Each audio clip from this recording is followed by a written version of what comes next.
Bueno, yo creo que el principal de los retrocesos tiene que ver con el negacionismo, ¿no? Yo creo que hemos avanzado mucho en materializar las violencias en la parte normativa y legislativa, y lo que creemos que ahora mismo es una barrera para el avance de la violencia contra las mujeres tiene que ver con el negacionismo que estamos viendo no solo en determinados partidos políticos, sino en parte de la sociedad. Ya lo dicen las encuestas, y estamos viendo cómo la gente cada vez más joven está negando que la violencia sea un problema social.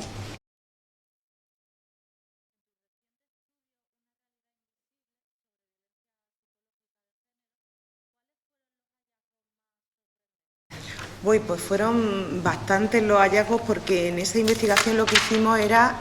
diferenciar entre mujeres jóvenes y mujeres más mayores,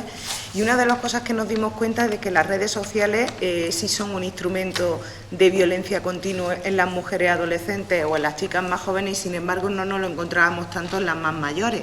Otra de las cosas que vimos era el elemento de la ruralidad, especialmente en las mujeres mayores, lo que significa para ellas estar en un pueblo, sufrir violencia dentro de un pueblo, que todo el mundo sepa la violencia, que guarde silencio, que no la crean. El relato de las víctimas ahí es fundamental. Por eso muchas veces ellas en las entrevistas decían: no es lo mismo el guardia civil del pueblo que cuando te toca Pedro, en el que confías, que te busca, que está pendiente de cuándo llega el maltratador, de cuándo no llega, de cómo estás tú. Es decir, yo creo que es fundamental en esa investigación y en otras que hemos hecho poner en lo alto de la mesa que la violencia física es el último de las formas o de las materializaciones de la violencia contra las mujeres, pero que hay muchas formas de violencia muy normalizadas. La violencia económica salió mucho en las mujeres adultas,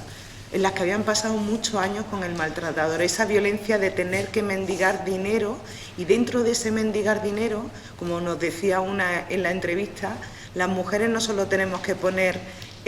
la mano para pedir dinero, sino que muchas veces tenemos que poner el cuerpo.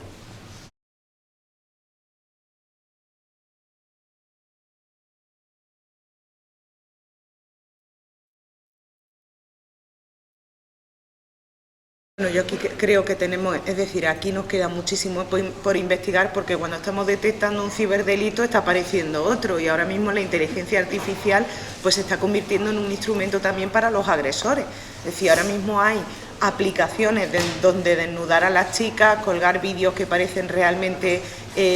una verdad, y entonces pues las chicas sienten que la inteligencia artificial es bastante,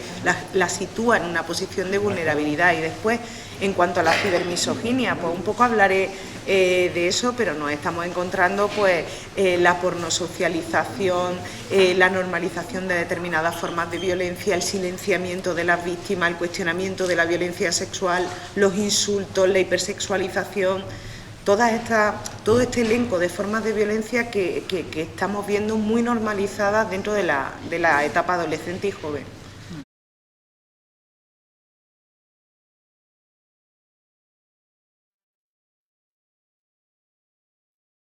Bueno, yo creo que aquí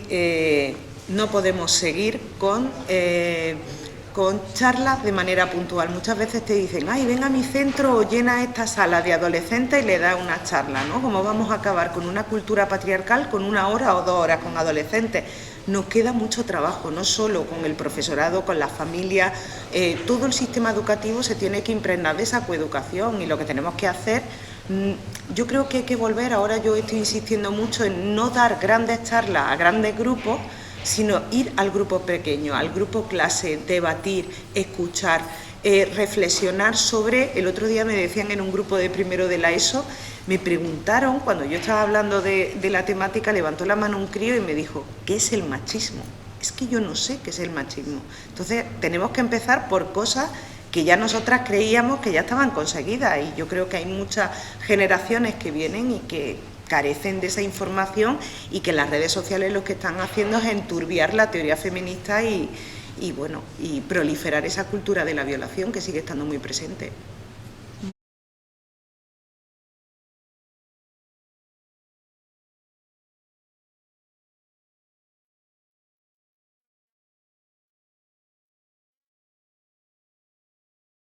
Pues bueno, esta idea surgió de una manera totalmente casual, cuando dentro de los institutos,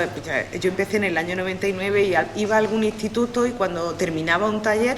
llegaba una chica y me decía, es que a mí me pasa, de eso que tú has hablado, a mí mi pareja o mi expareja me hizo esto.